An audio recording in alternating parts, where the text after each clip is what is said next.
Hello dear friends, तो मैं हूँ आरती। संस्कृति पीसीएस यूट्यूब चैनल पे आप सभी का स्वागत है। मैं हाजिर हूँ एक नए विषय को लेकर के। आज हम बात करने वाले हैं बिहार सरकार फोकस कर रही है यहाँ पर वाटरवेज पे। वाटरवेज मतलब जलीय मार्गों के माध्यम से बिहार सरकार व्यापार करना चाहती है। हम सबको पता है जलीय मार्गों से व्यापार करना बहुत आसान होता है, लागत कम आती है और बिहार में अच्छी खासी जो है नदी वगैरह हैं, जिसके माध्यम से अगर सरकार व्यापार करना चाहे तो बहुत सारा लाभ कमा सकती है। तो राज्य में औद्योगिक विकास को गति देने के लिए जल मार्गों का रोड मैप तैयार किया जा रहा है बिहार में, कि कैसे कहाँ से हम क्या भेजेंगे और कैसे कनेक्टिविटी को बेहतर करेंगे। केंद्र सरकार का सहयोग भी ले रहे हैं, उनकी फंडिंग भी ले रहे हैं। ये सारा हम समझने वाले हैं one by one. Good afternoon जितने लोग भी वीडियो देख रहे हैं, अगर कोई डाउट होगा तो प्लीज़ आप कमेंट बॉक्स में पूछिएगा। फिलहाल मैं बता देती हूँ आपको, रिपब्लिक डे का स्पेशल ऑफर चल रहा है जो कि 28 जनवरी तक चलने वाला है। शानदार मौका आप लोगों के लिए इसलिए है क्योंकि ऑफलाइन बैचेस में हम आपको 20% का डिस्काउंट दे रहे हैं, जो क्लासेस हमारी दिल्ली और प्रयागराज में संचालित हो रही हैं। ऑनलाइन और लाइव कोर्सेज में अप टू 75% के साथ साथ आपको 10% का एडिशनल डिस्काउंट दिया जा रहा है। नंबर है 9555124124, या फिर आप विजिट कर सकते हो sanskritiyis.com की वेबसाइट पर। टॉपिक पर आते हैं वापस। तो राज्य में उद्योग को बढ़ावा देने के लिए जल मार्गों का रोड मैप बने, ये यहाँ पर बोला जा रहा है। उद्योगों की प्रतिस्पर्धात्मकता को बढ़ाने के लिए, मतलब जो है उद्योग ज्यादा से ज्यादा जो है यहाँ पर बने, एक दूसरे को जो है कम्पीट करें और विकास की राह पर चल पड़े। इस वजह से यहाँ पर जो है परिवहन लागत को कम करते हुए इन मार्गों को खोला जा रहा है। यह कह सकते हैं नए नए मार्ग जनरेट किए जाएं ताकि व्यापक तरीके से बिहार में औद्योगिक विकास हो पाए, लोगों को रोजगार मिले, इकोनॉमिक जो चीजें हैं वो सारी आगे बढ़ पाए। ये सब यहाँ पर बोला जा रहा है। अब बात करते हैं जो रोड मैप तैयार किया जा रहा है उसके प्रमुख बिंदु क्या है। जल मार्ग को बढ़ावा देने की आवश्यकता क्यों है? हम सबको पता है, आपको ऑलरेडी बताया मैंने कि जल मार्गों से कोई भी सामान ले जाना और लाना सस्ता पड़ता है।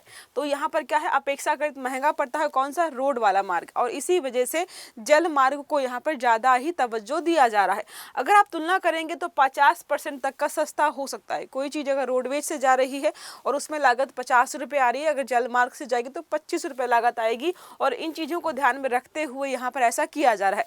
आर्थिक लाभ एवं लागत की तुलना अगर हम कर भी ले तो देखो बोला जा रहा है कि जल मार्ग परिवहन की औसत लागत 1 रुपए से जो है 1.5 रुपए प्रति टन प्रति की गई है, जबकि अगर हम रोडवेज से यहाँ पर भेजते हैं तो 2.5 रुपए से लेकर के 4 रुपए प्रति टन प्रति, तो लगभग डबल यहाँ पर हमें दिखाई दे रहा है। अब और अच्छे से अगर समझना चाहें तो जल मार्ग से 100 टन माल को 500 किलोमीटर ले जाने पर लगभग जो है 50,000 से 75,000 रुपए लगते हैं। लेकिन अगर आप जो है इसको सड़क मार्ग से ले जाएंगे तो 1,25,000 से लेकर के लगभग 2 लाख रुपए लगेंगे। इतना सारा जो है पैसा, समय, ईंधन सब बर्बाद होता है और जल मार्गों से सब बच जाएगा। भौगोलिक एवं लॉजिस्टिक्स कनेक्टिविटी देखें तो अगर बिहार में ये हो जाता है तो बिहार को पश्चिम बंगाल, महाराष्ट्र और अंतरराष्ट्रीय जो है जगहों से जोड़ने में यहाँ पर लाभ मिलेगा। बालू, सब्जियां और भारी उद्योग, जो भी औद्योगिक सामान है वो अलग अलग जगहों पर ये लोग भेज पाएंगे। राज्य को घरेलू और वैश्विक आपूर्ति श्रृंखला से जोड़ने में ये सहायक हो पाएगा। अब संरचना विकास की योजना की कहाँ पर क्या बनाएंगे? ऐसा तो है नहीं कि नदी में जो है बोट उतारी और काम करना शुरू, नहीं, सब जो है आपको बनाना पड़ेगा। बिहार में 2 रोपेक्स वेसल बना दिए गए हैं ऑलरेडी, पटना एवं भागलपुर में, जहां पर 21 सामुदायिक जेट ऑलरेडी कार्यरत हैं। इसके अतिरिक्त जो है 17 नए स्थान चयनित किए गए हैं जहां पर इन चीजों का विकास किया जा रहा है। समीप ही यहाँ पर जो है हॉट बाजार वगैरह होगा, जिससे जो है ताजा फल एवं सब्जियां सीधे वहां से लोड होकर के अपनी जगह पर जा पाएंगी। जलमार्ग के माध्यम से ढुलाई जो भी है अंतरराष्ट्रीय स्तर पर हो पाएगी और बेहतर चीजें बेहतर समय पर और बेहतर लाभ प्रदान करेंगे। नीतिगत पहल एवं केंद्र राज्य सहयोग, अकेले भाई इनसे नहीं हो पाएगा। तो जलवाहक योजना के तहत राष्ट्रीय राजमार्ग जो जल मार्ग है, राष्ट्रीय जल मार्ग जो एक है, अनुदान प्राप्त करने हेतु न्यूनतम दूरी की सीमा को 300 किलोमीटर से घटा करके 100 किलोमीटर कर दिया गया। पहले ये था कि अगर आप इतनी डिस्टेंस कवर करेंगे तभी अनुदान मिलेगा, अब डिस्टेंस को कम कर दिया है, तो इनको जो है राज्य सरकार को लाभ अधिक मिलने वाला है। बक्सर हो गया, कालू घाट है, पटना, हाजीपुर है, मोकामा, भागलपुर, साहिबगंज जैसे शहरों के बीच जल परिवहन को प्रोत्साहन दिया जा रहा है और केंद्र सरकार जो है यहाँ पर राज्य सरकार की मदद कर रही है। सामाजिक एवं सुरक्षा पहलू अगर हम देखें तो जो भी चीजें यहाँ पर हो रही है, मालवाहक जहाजों की सुरक्षा जो है, सुरक्षित संचालन हेतु स्थानीय ज्ञान का उपयोग किया जा रहा है। विशेषज्ञों के अनुसार देखें तो जहाज के संचालन से पूर्व नदी की गहराई और प्रवाह को आंका जाता है। 50 स्थानीय मछुआरे, क्योंकि उनको जो है उनका पूरी लाइफ यहाँ पे बीती है, तो उनको पता है कहाँ पर जाना है, कैसे जाना है और कहाँ पर नहीं जाना है, जहाँ पर खतरा हो सकता है वो सारा बता देते हैं।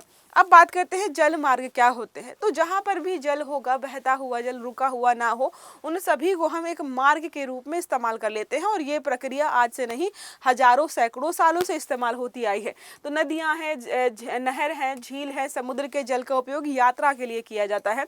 गंगा नदी पर माल ढुलाई जो है, समुद्री जहाजों से आयात निर्यात हम करते हैं। सड़क और रेल की तुलना में कम जो है लागत होती है। भारी माल ढुलाई के लिए बेहतरीन रहता है, क्योंकि यहाँ पर कोई रोड नहीं बना है जो डैमेज हो जाएगा। नेचुरल प्रकार का वे है और उसी का इस्तेमाल करके चीजें आगे बढ़ती हैं। बात करते हैं भारत में प्रमुख जो जल मार्ग हैं उनको, अंतर्देशीय जलमार्ग और समुद्री जलमार्ग, इनको देख लेते हैं वन बाय वन।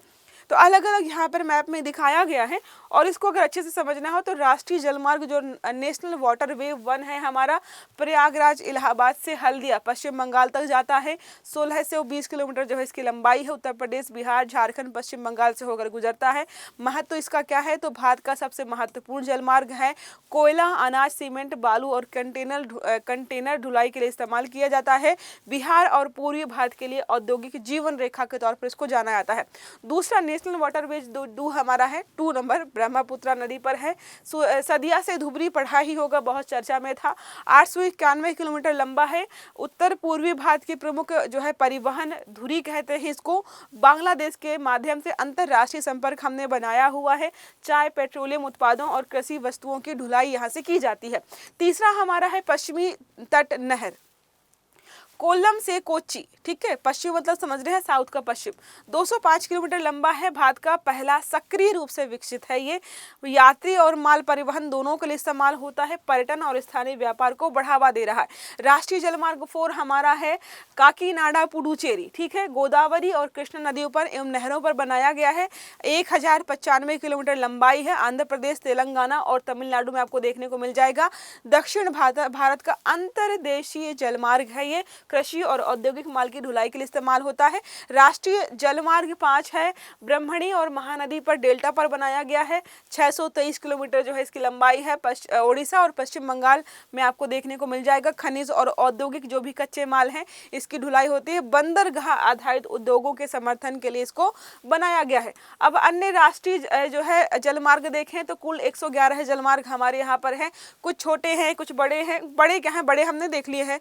बहुत संतुलित उपयोग उनका है, बहुत सीमित उपयोग है, उनके बारे में हम इसलिए नहीं पढ़ रहे हैं। जलमार्गों का आर्थिक एवं रणनीतिक महत्व को, कितना व्यापार करते हैं, कितना लाभ होता है, तो सड़क की तुलना में 40 से 60% कम लागत है। भारी और थोक माल की कुशल ढुलाई होती है। ईंधन की कम खपत होती है। कार्बन उत्सर्जन कम होता है। ग्रामीण, पिछड़े और नदी आधारित क्षेत्रों का यहाँ पर विकास भी हो रहा है। जलमार्ग विकास से जुड़ी जो संस्थाएं हैं, अंतर्देशीय जलमार्ग प्राधिकरण है, जल शक्ति मंत्रालय है और तीसरा और आखिरी है पतन पोत परिवहन और जो है जलमार्ग मंत्रालय। ये सारे मिलकर के एक साथ काम कर रहे हैं।